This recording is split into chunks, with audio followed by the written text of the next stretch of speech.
Well, thank you. And I would like to, first, before I begin my speech and my intermediate here, to thank Mark, my dear friend Mark. We did a lot together with ICD, with our the Arabic Culture House, which really appreciated. And I would like to thank also the team of the ICD for putting really a great event. So thank you very much. And I think, to give me the time to exchange ideas and to present the economic situation and investment opportunity in the state of Qatar, and most importantly, Qatar Vision 2030, as we just have seen, which I can say it's based into 4 pillars. This is when the government decided in 2007 that we would like to put a roadmap for our country. So we put the vision, because we are really a country which is, since more than 50 years, based on their economy in the oil and the gas.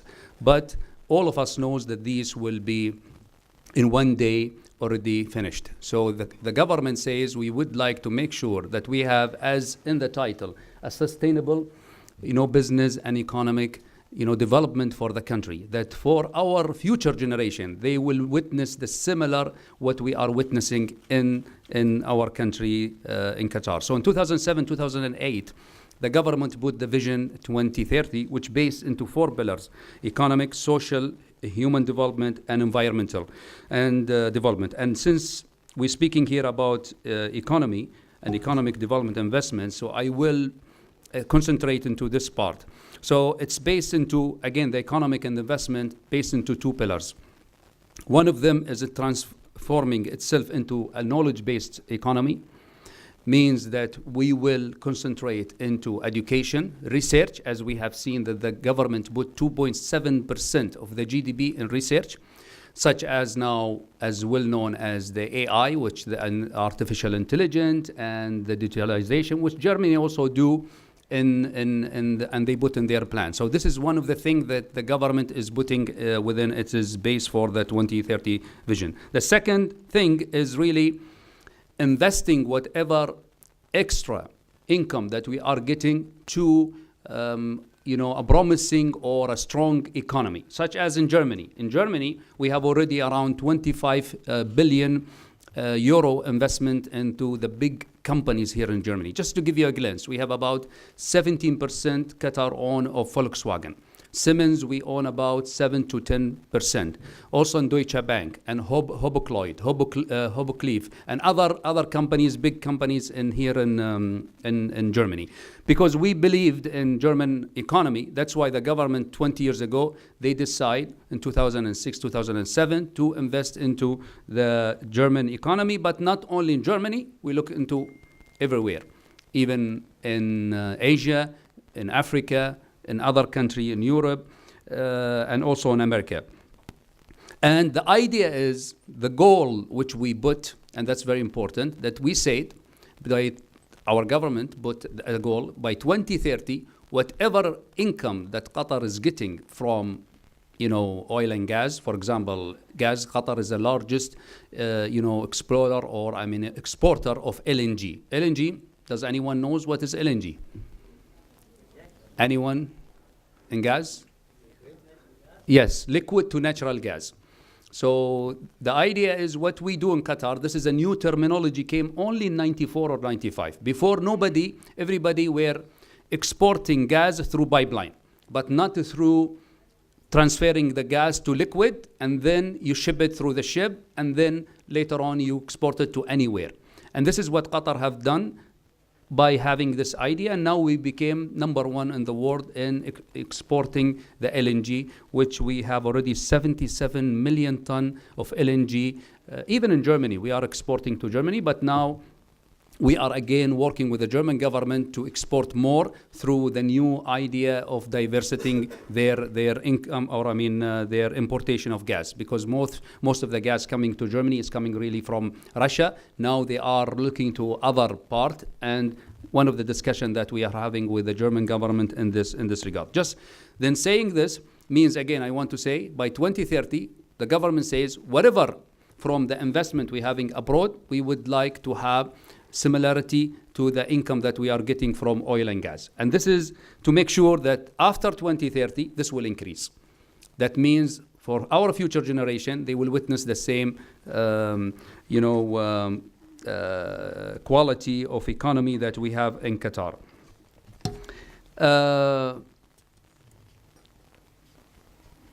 I would try to skip some of the point here just to give you more time later on for Q&A, which I think could be maybe in the last 5 or 10 minutes. Of course, the government have made also attraction for investment from outside. So we did a lot of changes in our procedures to attract more foreign investment into Qatar by giving them 100% ownership, by giving them a very cheaper price in terms of landing the land itself. The tax rate are very minimal, and a lot of attraction, because also we created some in the last 2 years something called the free zone, which is already well known in some other area of the world. And also we try to make the infrastructure ready for them. So we have one of the largest port now in the Middle East, which is Hamad Port. Plus we have one of the largest Hamad airport. Anybody fly with Qatar Airways? Anybody? Good. So we have some customers here. It's very good.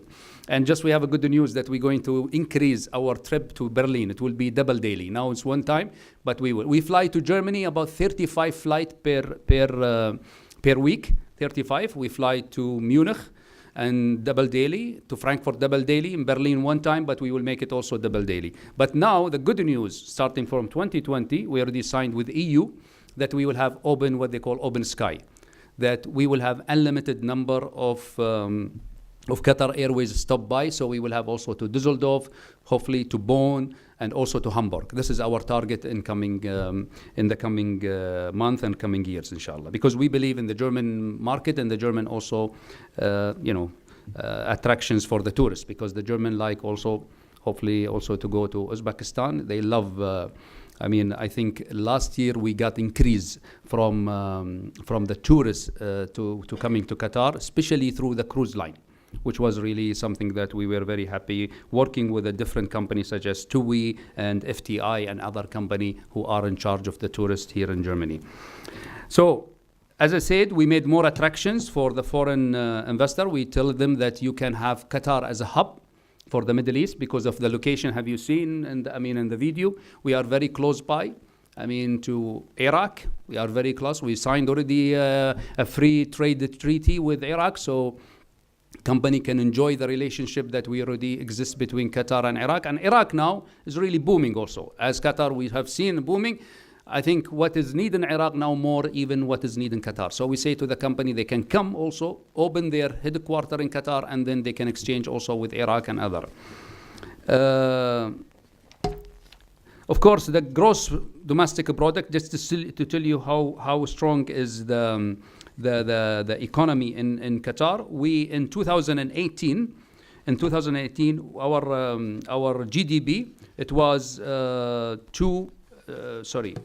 I want just to give you the correct number. I'm trying just to look at it. Okay, the GDP reached about $222 billion in 2018, and we are expecting a growth of 2.7 in 2019, which this will lead us to around $232 billion, the total GDP in Qatar in 2019.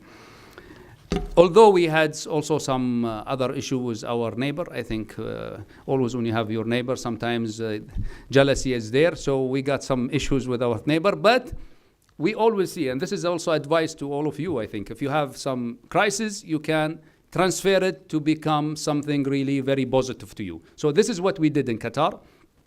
We transfer this to become very positive. We depend more within our internal production. So just to give you one example, in dairy product, we were importing 80% from outside, especially from our neighbor, and we are producing only 20%. Now we are producing around 90% in the last 2 years.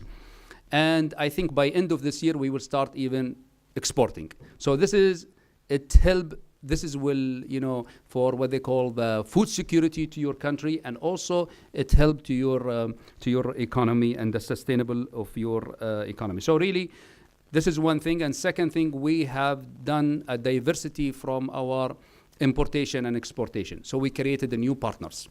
We look to many partners, different partners than the one we had before.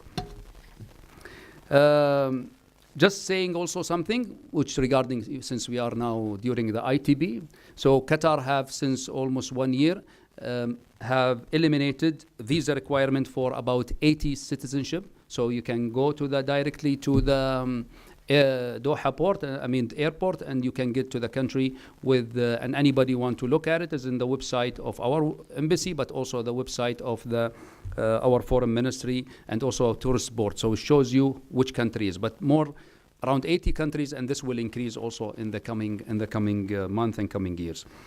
So this is because Qatar is also trying to increase the attraction for the tourists, and just to tell you one highlight here, Qatar plans to increase the number of hotel rooms from about 30,000 hotel rooms now existing to 50,000 in 2022, in addition to around 45,000 temporary rooms, which will be with a cruise line ship. This is the requirement from the FIFA. The FIFA require around, for the World Cup 2022, around 95,000. So this is how we met the FIFA requirement. And the investment in the tourism sector has reached almost 17 billion US dollar in the last years, and also in the coming years. Of course, in the preparation for 2022 World Cup, the government of State Qatar plans to spend about more than 200 billion dollar, which started already since maybe 2016, but this will the peak, and it will finish by 2022. And just to give you an example, I don't want to go more in detail in that, but just to give you an example, why Qatar, since we put a vision in 2007, and then we said we want to reach this vision by 2030. Why we are hosting big event? The sport event, and thanks to Mark, he highlighted that I was in the sport for some years. So the idea behind hosting big event is really you use the event as a motor to speed up your goals or your objectives. Because in a sport, there is always a great saying. It says you can move a mountain, but you cannot change the day of the opening ceremony. So now, since many years, now we know that the opening ceremony of the World Cup FIFA 2022, it will be 21st of November 2022. So means all the project has to be finished before that, because you cannot invite the guests to your house and your house is not ready. So you need to really make sure that you prepare everything. And also the ministers who are sleeping, sometimes we have some ministers are, they have, the files in their table, but always they will complain. We don't have budget. This is not anymore exist, because you have already like a team working around all the project necessary for the World Cup. So to make sure that anybody have some obstacles, they will have to go to this committee to finish it. So the railway, just to give you an example, which we have a German company who done for us the planning and also the digging for all of our underground, supposed to finish by 2021. It finished next month, we're going to open it. Most of the stadium, we have already opened 1 and 2 will be finished this year. Also the hotel infrastructure and all other element infrastructure ready is already under the way, and all are ahead of schedule. So that's why we always try to use some events such as the big events, such as the sport event, to speed up the process. And this is not something that Qatar invented. This is many countries, even when they bid for the Olympic Games, the idea really is to upgrade all what they have in their country. Because when you are hosting a sport event, you are not really only testing the sport venue, but you are testing the whole country. So that's the main point. If people will raise a question, why Qatar is bidding for big event. Even this year, we're going to have the World Championship actually for athletic. So everybody is invited who is interested of athletic. I saw that the ICD team looking for their watch, so I will try to close up very soon. So Qatar Airways, as I just highlighted very quickly, they fly currently to 173 destinations. By 2022, they will reach 200 destination. Our airport last year they crossed 37 million passenger. Imagine Qatar. Here I think this presentation was a little bit old. Now we are around 3 million. So imagine is almost more than 10 times the population of Qatar crossed the Hamad airport. So but by 2022 we will have around 50 million passengers that will be crossing of Hamad airport in 2022.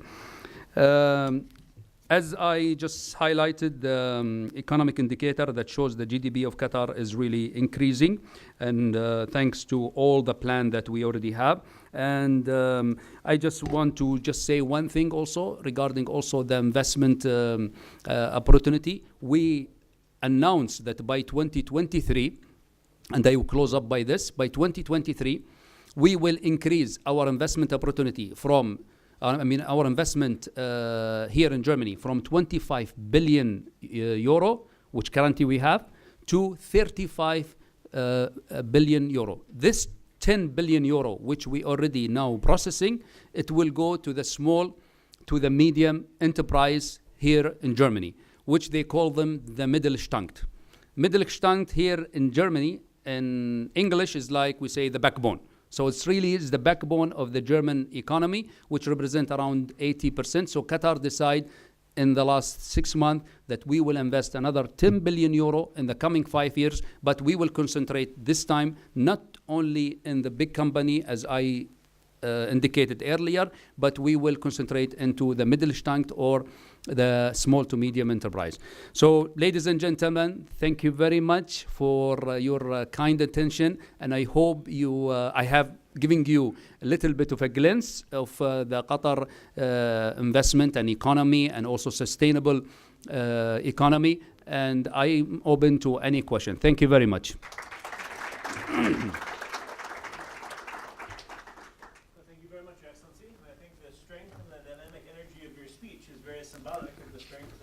The developments in Qatar. So really very insightful speech, and we learned a lot. Maybe I'll break the rules and give my colleague a chance first to ask a question. Yeah, I have a question for you because, as you know, we talked a small time ago, since we were related to sports and diplomacy and politics, Remember when I told you Yes. I'm a relative of Samaran? Yes. So, I am fascinated for one question. I am happy regarding all the controversy that when Qatar was announced. I am happy that at least every continent, every country had the chance to organize something.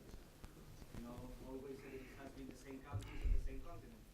But regarding what happened, for example, in Brazil and other places, taking an example, for example, when we organized in Barcelona the Olympics, which kind of plan regarding infrastructure, do you have? Which plans for the future do you have for the infrastructure after the World Cup? Because, for example, in Brazil, some of the hotels, some of the stadiums are like, and even in Pekin, they are abandoned. Do you have any plans for the future to recycle them, to use them somehow? Thank you very much. And I guess since you are relative Samaran, so you support Barcelona. So congratulations, you advance. I support Real Madrid, but unfortunately, Real Madrid and Paris Saint-Germain did not do well this time. But I'm behind now Bayern Munich and of course Barcelona. They are playing actually in the 13th against Liverpool. Who's with Bayern Munich? Anybody supporting Bayern Munich? No, huh? Okay. At least we got 3. Okay. It's a very good question. This is something always are something very important in sport, which are the legacy behind any event. Because there is a lot of not good experience. Montreal in 1978, Athens in 2004, and some others, which they had what they call the big or the white elephant. After the event, then you are having the stadium or the facility with nothing to do about. So Qatar put this in mind from the beginning. So what we say we begin with the end in our mind. So each of these stadium have already a legacy mode, means what will be after the game. Like, just to give you an example, about 4 of the stadium, because of the requirement of the FIFA, we make them 45,000. But for Qatar, as you have seen, we are 3 million. We will not need this stadium with this capacity. All of these stadium, the one which I mentioned, 4 of them or 5, are going to clubs already, because the club had a stadium but was like 50, 60 years old. So now these either demolished or renovated or was expanded. So all of these 4 stadiums I mentioned, it will be lower graded or downgraded from 45 to 20,000. So that's one. And the seats will be donated to other country. And we did this in the past. Personally, I was involved in one of them. We did it to Asmara Stadium. Anybody from Eritrea here? No one? Asmara Stadium, the main stadium, we did a renovation for it. And all the seats, if you see it now in Asmara, it's all from a past stadium in Qatar. So this is one example. Other example, one of the stadium completely, and this is for the first time, will be donated with coordination with FIFA to one country. And in addition to that, as you said, we have now 30,000 room hotel, it will be 50. So the government is giving so much attention in the last 5 years and in the coming 4 years to have a plan for touristic destination, to make Qatar as a hub. And since we have already 37 million customers going across Hamad airport and we will reach 50. So if you get only 4% of them, it will be more than enough. So that's the plan now. That's why we made 80 citizen without visa. So there is already a plan going on. And this is, I think Barcelona is a good example. In 93, when Samaranch had the idea to bring the Olympic Games to Barcelona, if you are from there, you are young now, but the people who were, how Barcelona was there before and how it is. 100% transferred Barcelona to be really a touristic destination after the 1993. So we take a good model like Barcelona. I don't want to name others, but not like other not good models. Thank you. Please. Your Excellency, thank you very much for your presentation. My question was, since I'm a football fan, like all the other guys, so my question was regarding Qatar, which will be hosting in 2022, is that Qatar is a Muslim Islamic country, Muslim majority.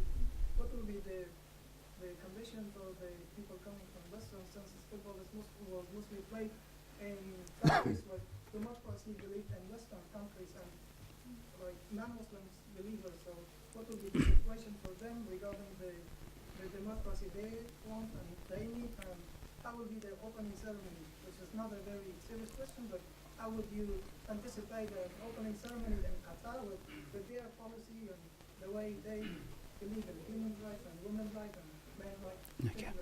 Well, we believe in all the policy that you mentioned, but of course we have our own culture and our own heritage. So that's why we combine this. And for Qatar, hosting big event, it's not something new. Now, every year we are hosting around 50 international events. Now, this year, we're going to host the 3rd largest sport event in the world. Number 1 event in the world is the Olympic. The second one is the World Cup for football. The 3rd one is athletic. So for athletic, is also we have more than 2 billion people watching, and also more than, I think, more than 3,000 or 4,000 athletes they will be in Qatar. This is September, October this year. So we have already are customized to this event, and also to the spectator are coming from different nation and different country. And this is since, if I want to say, 93 or 92, December 92, when Qatar started the first international event.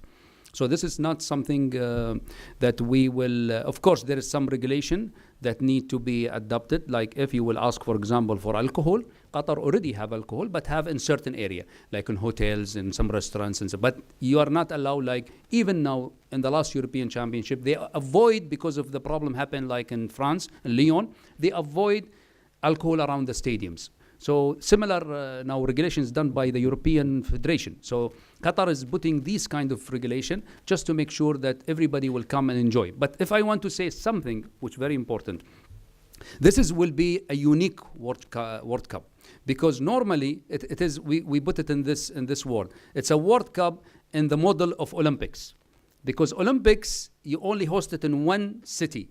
It's same thing. Qatar is barely one city, because if you speak about 70 kilometers from one stadium to the other, so you can watch more than one game in one day. You can see any of the team. In the past, no. Like if I give example, just recently in Russia, you have to fly 2 hours or 3 hours to go from one group to another group. You have to change the hotel, you have to take airlines. This does not exist. This will not happen in Qatar.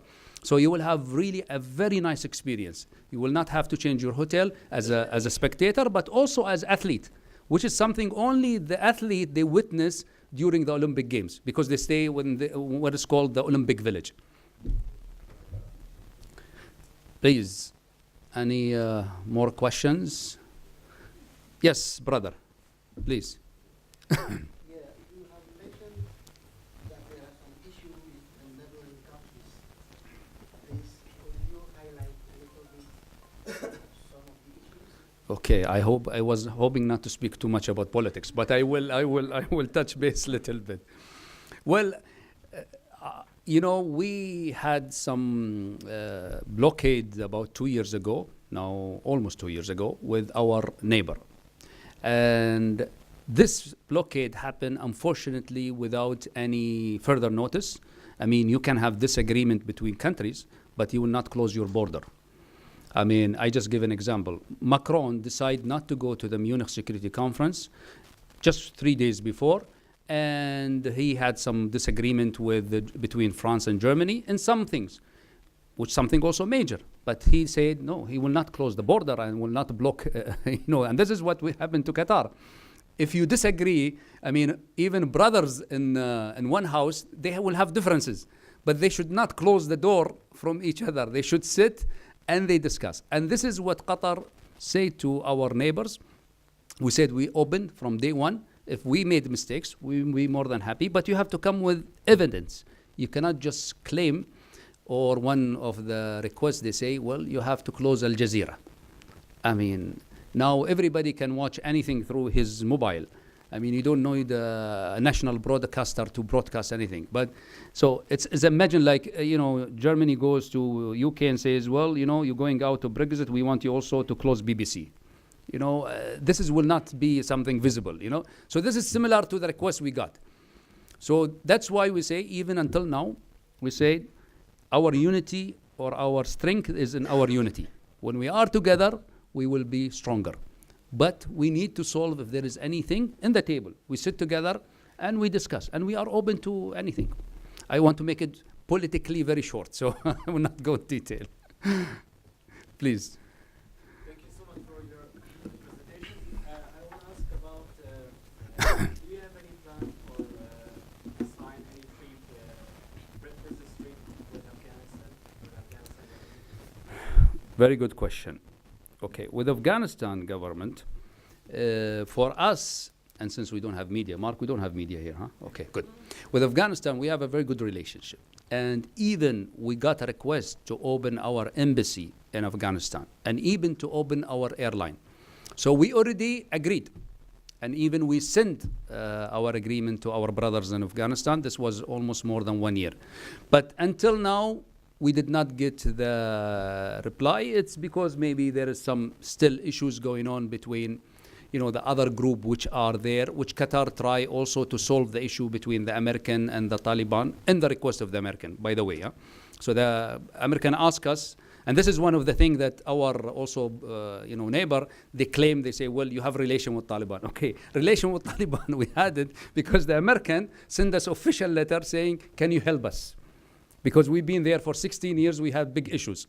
Can you bring Taliban to Doha? We will sit with them. And now, as we're talking, they are there in Doha discussing the American and Taliban to try to find a solution or the way forward. So we are more than happy to open our embassy in Afghanistan. I think Afghanistan is a very promising country. I was in the Green Week, not this year, even last year. I told your ambassador, I was very surprised to see a very beautiful za'faran from Afghanistan.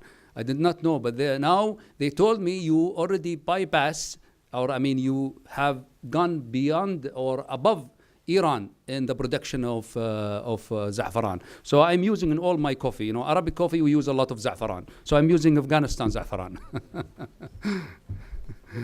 On that note, I think we do need to express our sincere gratitude to the ambassador.